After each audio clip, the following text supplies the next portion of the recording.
तो वीडियो आरंभ करने पूर्व आमको जाना दरकार कि जो प्रोजेक्ट होची परिक्रमा प्रकल्प प्रोजेक्ट तो एथिरे पुरीर कौन डेवलपमेंट हम एक्चुअली डेवलपमेंट रे कौन बेनिफिट हम तो प्रथम कथा ये जो डेवलपमेंट एक्चुअली होची कौन भी तो जाना दरकार कि पुरी होची गोटे धाम जहाँकि भारतर 4 धाम मध्य गोटे अन्यतम धाम तो भारतर 4 धाम होची कौन द्वारका केदारनाथ एपट रहा रामेश्वरम 4 नंबर होची जगन्नाथ पुरी। तो प्रति वर्ष लक्ष लक्ष लोक आसिकी पुरी रे सहर रे आसिकी योगदान दियंती जगन्नाथ को दर्शन करने। तो जेहेतु पुरी हूँ गोटे वर्ल्ड क्लास टूरिस्ट स्पॉट तो एठारे बहुत मात्रा लोक आसिक योगदान दियंती ना कि इंडिया बाहर लोक आसिक ये आसिक उपस्थित हुए। ओके तो से नवीन पट्टनायक सरकार गोटे प्रोजेक्ट स्टार्ट कर परिक्रमा प्रकल्प प्रोजेक्ट। तो यही प्रोजेक्ट मध्यम पाखापाखि 800 रु 900 कोटी टंका विनिमय फास्ट फेज रे काम हो। तो यही प्रोजेक्ट केवल 4 पार्श्वर थी दुकान बजार भांगिकी रोड बढ़ेकी 75 मीटर रास्ता बेंगरात वाचेरी वाइल्ड ठार बढ़ेकी एतिक ही ता बाद पुरी ट्रैफिक नियंत्रण पर किसी सेतु होती श्रीमार्ग भी होती तो किसी एसी टनेल भी होती जहाँ माध्यम लोक मैंने वर्षा व खरा टू मुक्ति पाइपर। तो बहुत किसी तो चलतु तो यही प्रोजेक्ट केवल यही वर्ष ही स्टार्ट है कि वर्ष फिनिश हो जाए। तो ये प्रोजेक्ट हाँपाई पाखापाखि 4 रु 5 वर्ष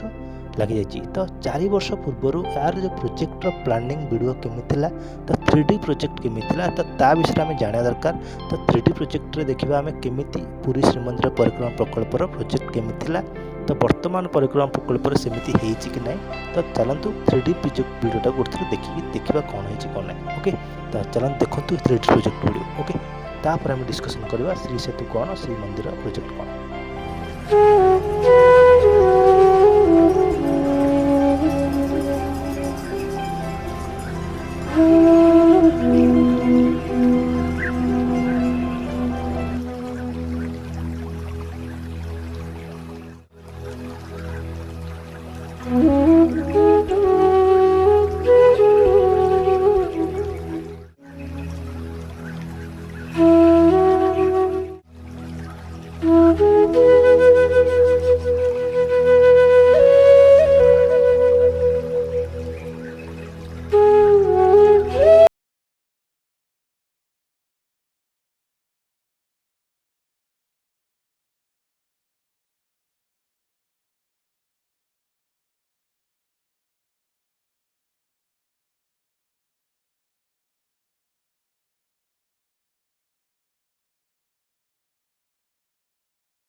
आशा करुच्ची आपण मैंने बर्तमान ये वीडियो को देखि सारा आपंकर मन तो जगन्नाथ श्रीमंदिर पुरी जा गोटे इच्छा हो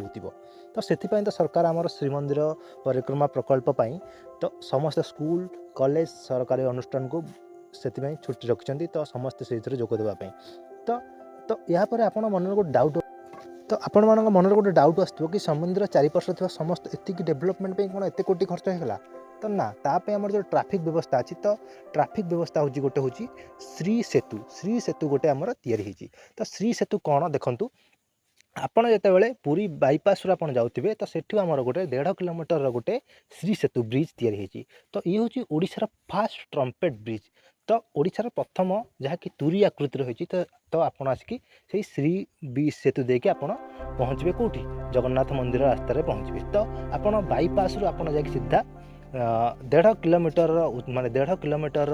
लंबर ए ब्रिज या तो एटा को आमर श्री जगन्नाथ सेतु करने आमर जगन्नाथ श्री नवीन पट्टनायक 192 कोटी टंकार गोटे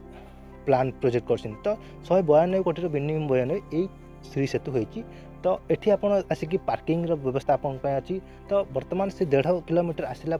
आपन को गोटे जगह मिल से गोटे पार्किंग एरिया मिल। ओके तो देखो ये पार्किंग एरिया तो ये पार्किंग एरिया आप निजर गाड़ी 2 व्हीलर बा 4 व्हीलर को आप कौन करेंगे पार्किंग करेंगे। ओके तो पार्किंग कर सारा से जो पार्किंग ना अच्छी से आम गोटे 5 तालार गोटे बिल्डिंग होती तो सेठी आमर वर्ल्ड मेजर क्लास जी जाक लोक आसवे से आप निजर समय बीते पारे से आमर बहुत गुड़ाए कौन पार्किंग सुविधा अच्छी सेमती आमर फुड कोर्टर सुविधा अच्छी तो सेठी आमर किसी शॉपिंग माइंड किसी बेनिफिट्स अच्छी तो निजर टाइम माने आपड़ जब चाहिए सेठी होटल रूम नहीं रही पारे तो बहुत से जो जगन्नाथ बल्लभ प्रोजेक्ट होती 1700 रु 2 4 व्हीलर आ 500 पाखापाखि 2 व्हीलर को सेठी रखापी पार्किंग पे सुविधा कराई तो आपड़ जो पार्किंग कर सारे तो आपन को सेकेंड फ्लोर रे आपन को किसी फूड प्लाजा किसी शॉपिंग पे आपन को बेनिफिट मिल पार तो थर्ड फ्लोर रे आपन को भी पार्किंग करेंगे फोर्थ फ्लोर रे आपन किसी आमर कौन भिन्न भिन्न आपन को जो आमर रही आम किसी व्यवस्था कर तो सेठी आपन भी निजर रूम नहीं रही पारे तो बहुत गुड़े बेनिफिट अच्छी प्रथम पंचम फ्लोर आप ध्यान करेंगे तो बहुत गुड़े बेनिफिट अच्छी तो आपड़ आसवे से रास्ता देखिए आपको गोटे वेलकम गेट मिल तो सेठी आप निजर समय भी रही पारे समय बिताई पारे तो जो बहु बाहर लोक आस विश्व स्तर लोक आस निजर समय एठारे बिताई पारे ओके तो तापर आप कौन करेंगे जगन्नाथ बल्लभ पार्किंग स्टोर आप गोटे रास्ता देखिए आप जगन्नाथ मंदिर पाखक आसिक पहुँच पारे तो सेठू आप केमिति जी पाखापाखि 800 रु 900 मीटर गोटे किलोमीटर भितर आपन को रास्ता देखिए आसवाक पड़ो तो आपड़ से रास्ता को आम रखाई ना रखाई श्री दांड बा श्री मार्ग ओके तो प्रथम रहा कौन श्री सेतु जहाँकि 1.5 किलोमीटर बाईपास आसवे तापर Jagannath Ballabh parking store multi building आप पहुँचे तो से Jagannath Ballabh multi parking building पे पाखापाखि 220 टंका खर्च होती ओके तो सेठू आप चल चल आसवे कौटी जगन्नाथ मंदिर पाक से 800 मीटर केमी आसवे तो आपण केवल जो इलेक्ट्रिक भेहिकल आप बेनिफिट कि आपण इलेक्ट्रिक भेहिकल से व्यवस्था करी आप चाहिए इलेक्ट्रिक भेहिकल जाकि पहुँची पारे जदि आप इच्छा करेंगे चल चल जाकि पहुँची पारे तो सेठी गलापर आपण को कौटी आमर तो एसी टनेल आप मिल जाए एसी टनेल माने कौन जो माने जगन्नाथ को देखा करने जो धाड़ी धाड़ी लगी थाए सेठी आप देखिए समस्त धाड़ी ठियापी आपन से जो एसी टनेल धाड़ी ठेला बेले ये आपको बसापी भी सुविधा मिल जाए तो सेठी बसी बसी जब धाड़ी भिड़ थी बुढ़ा बुढ़ी लोक मैंने छोट छोट पाई बहुत सुविधा कराई तो आपड़ी बसिक जापरेंगे तापर कौन करेंगे जगन्नाथ मंदिर माने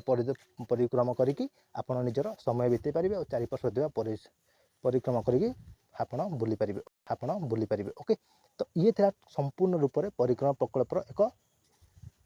छोट वीडियो तो जदि आपको ये छोटर वीडियो आपको बहुत किसी शिक्षा मिलता तो प्लीज आम चैनल को सब्सक्राइब करके आमको सपोर्ट करेंगे ओके तो आशा करुच्ची वीडियो आप बहुत किसी शिखिपारे तो जहाँ आप मन डाउट था तो से सब आप दूर हो जाए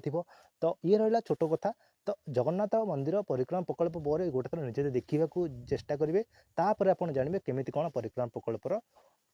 माने कौन बेनिफिट्स है लोक मानू तो आगू केमी माने डेवलपमेंट होती तो निजे न देखले वीडियो देखले जानी पारे तो ये वीडियो में गोटे छोट प्रयास करी आपमि आप छोट वीडियो आप जानीपर तो किसी न जाना टी जानाटा बहुत बेटर ओके तो आशा करुच्ची आपको वीडियो भल लगी जब भल लगी प्लीज सब्सक्राइब करेंगे ओके जय जगन्नाथ रोचे।